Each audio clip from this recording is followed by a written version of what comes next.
They say a time will come when the earth is crushed under the weight of its own injustice, a time when truth will be silenced, oppression will spread like wildfire, and humanity will forget its creator. But from the heart of chaos, a light will rise. A man whose destiny was written before the sands of time even shifted. A leader foretold by the Prophet Muhammad, peace be upon him, himself. His name Al-Mahdi.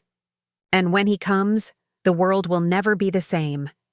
This is the full story of the Guided One, the man who will change everything. Imagine a world so broken that even the most righteous are left bewildered, searching for a flicker of hope. A world where injustice reigns supreme, where corruption poisons every institution, where wars leave no corner untouched, and where the faithful are mocked, isolated, and hunted. It is in this desolate picture of humanity's final days that a promise shines brightly, one carried for centuries in the hearts of believers. It is the promise of a man known not by his achievements, but by a prophecy older than his own existence. Al-Mahdi, the Guided One, sent by Allah not as a new prophet, but as a revor, a restorer of truth in a world suffocating under falsehood. His story was not crafted by poets, nor imagined by dreamers. It was revealed through the sacred words of the Prophet Muhammad, peace be upon him, who spoke of his coming in no uncertain terms. Even if there remained only one day in the life of this world, Allah would prolong that day until he sends a man from me or from my family, whose name will be the same as mine and whose father's name the same as my father's. A figure from the blessed lineage of the Prophet himself, a man whose arrival would mark not just an era of change, but the beginning of the final great events that will lead humanity to its destined end. This man, Al-Mahdi, will not be plucked from obscurity by ambition or deceit. No, his rise will be nothing short of divine intervention. His lineage will be sealed in authenticity, descending from the noble bloodline of Fatima, the beloved daughter of the Prophet Muhammad, peace be upon him. His name will be Muhammad, son of Abdullah, a mirror of the final messenger himself. His features will reflect his lineage, a broad forehead, a sign of intelligence and dignity, a prominent nose hinting at strength and resolve, and a face illuminated, not by sunlight, but by divine selection. He will not emerge from palaces or positions of worldly power. He will live like any other man unaware of the monumental destiny awaiting him until in a single night, Allah will transform him. His heart will be filled with wisdom, courage, and leadership. He will not yearn for kingship. He will not campaign for allegiance. Rather, the believers, the few righteous souls remaining, will seek him out. Recognizing the signs of the last day, they will know the time has come. They will force him to accept their pledge, not for his sake, but for the salvation of the world. His emergence will not be a quiet affair. Al-Mahdi will appear in Mecca at the holiest sanctuary on earth, near the very heart of Islam, the Kaaba. A time of great turmoil will precede him. Divisions so deep among Muslims that no nation will be spared. Wars, so devastating that both wealth and life will lose their value, and an exhaustion so overwhelming that the world itself will seem ready to collapse. It is then, amid tension and fear, that a group of sincere believers will find him near the black stone between the Kaaba and the Maqam Ibrahim. They will plead with him, recognizing the prophecies and the signs. At first he will resist, humbled by the weight of responsibility, trembling at the thought of leading in such a time. But fate cannot be undone. They will pledge their allegiance to him, swearing loyalty before Allah. And thus the greatest turning point of the end begins. The end times will begin. Yet the world's tyrants will not citadel. A mighty army will march toward Makkah, determined to crush this new leader before he can consolidate power. But before they reach him, a miraculous event will unfold. Allah will cause the earth itself to swallow them whole at a place called Ba. This sign will leave no doubt in the hearts of those who witness it or hear of it that Almighty is the true one promised by the Prophet.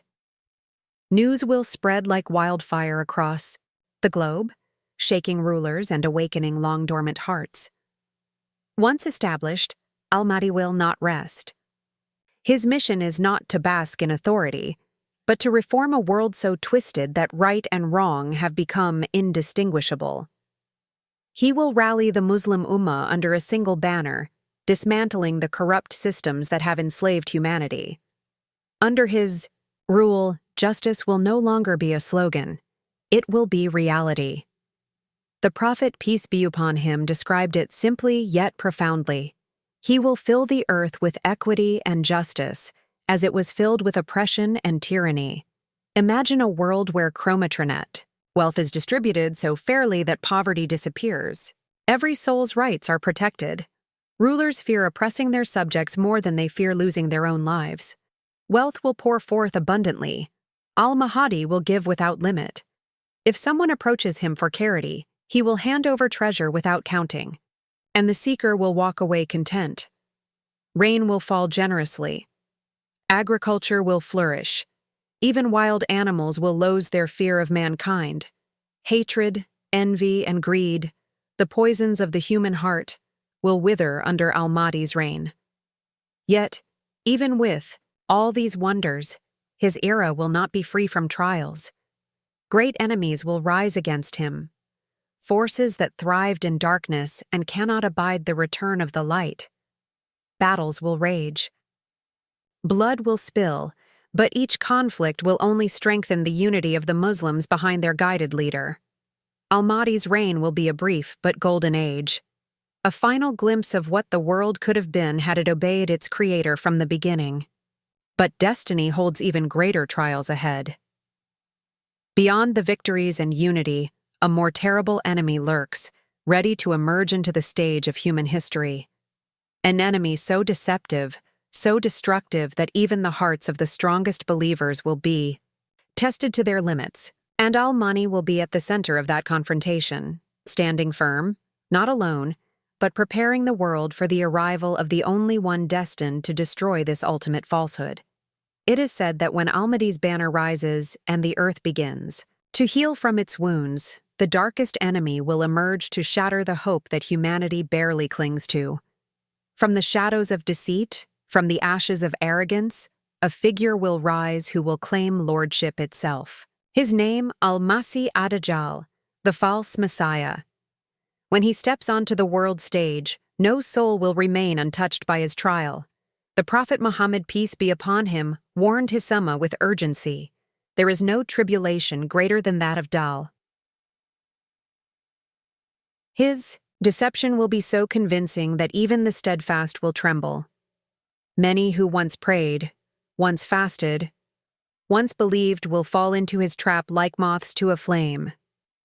Dajjal will not simply spread lies, he will alter reality. He will command the sky to rain and it will pour, command the earth to yield crops and it will bloom, move with terrifying speed across the land, leaving behind followers whose hearts have been snatched from their chests. He will show what appears to be paradise and hell, but his paradise will be hell and his hell will be paradise. Those who judge with their eyes alone will be lost. Those who cling to the Quran and the teachings of the Prophet, peace be upon him, will be the few who survive. As Dajjal's influence spreads like a poisonous mist, Al-Mahdi will gather the believers and prepare them for what comes next, the ultimate confrontation. It will not be a war fought with armies alone. It will be a war fought within the hearts and minds of men.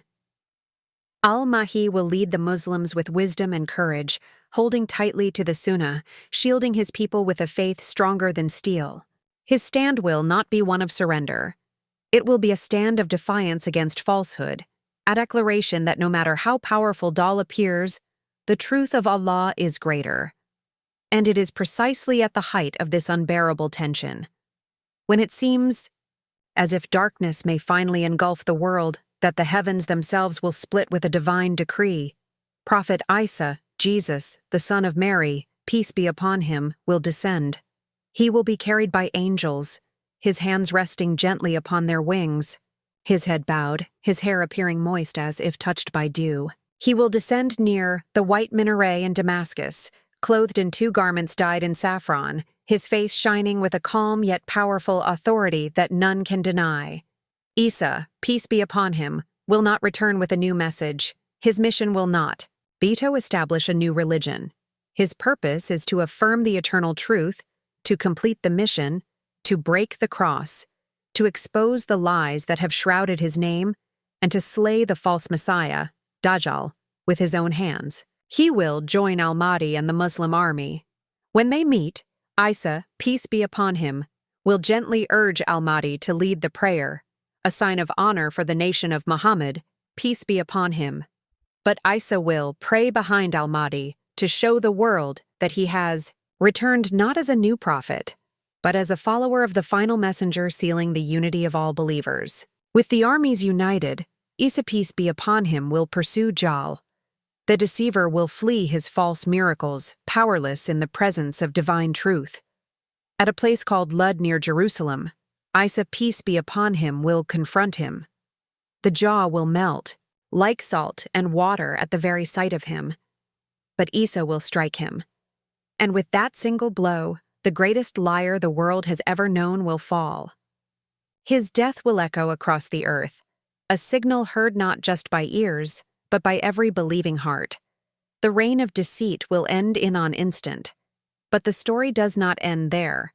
Though Dajjal's threat will be crushed, a greater trial lies just beyond, the horizon.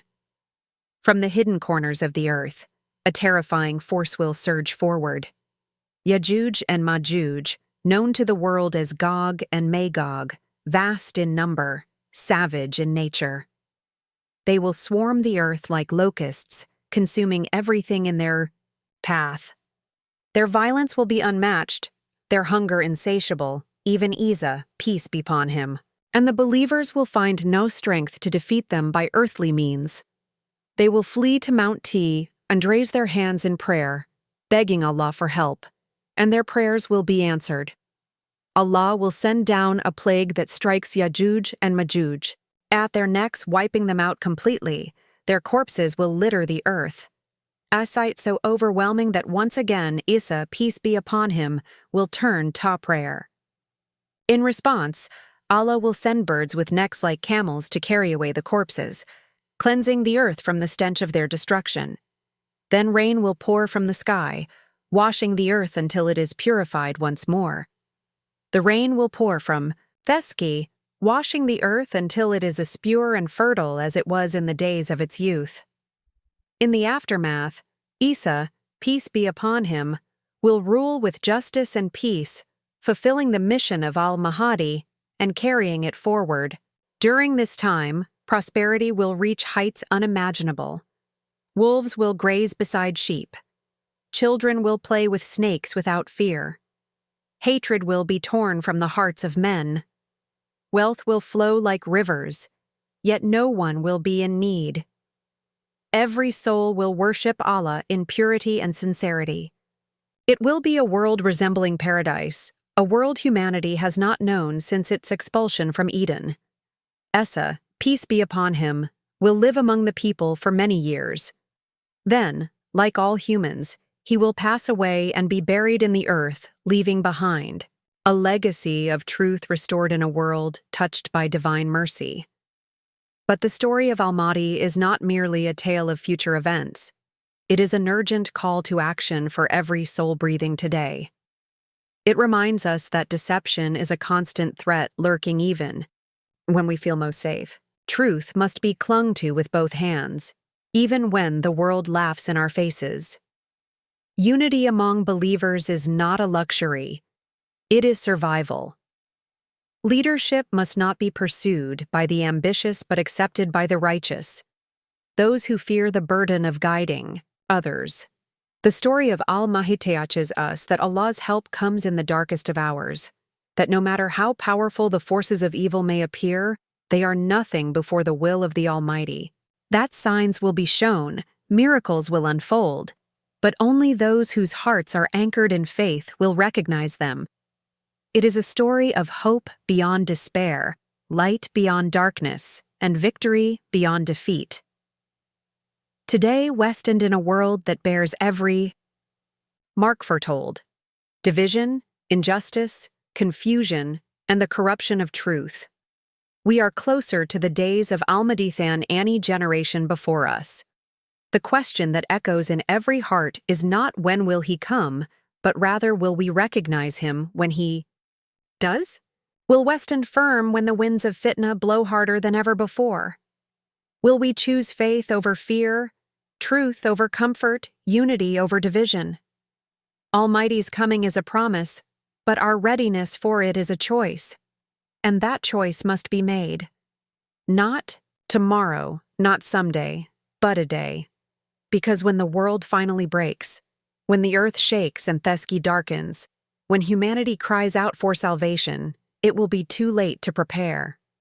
Only those who held fast to therapy of Allah in times of ease will find it strong enough to save them in times of trial. So remember, Al-Mahdi will come. The question is, who will be ready to rise with him? And when that day comes, when banners are raised and hearts are tested, may we be among those who run toward the truth without hesitation, who choose faith over fear, and who stand side by side with the guided one. Because in the end, it's not just about recognizing Al-Mahdi. It's about being the kind of soul he would recognize too.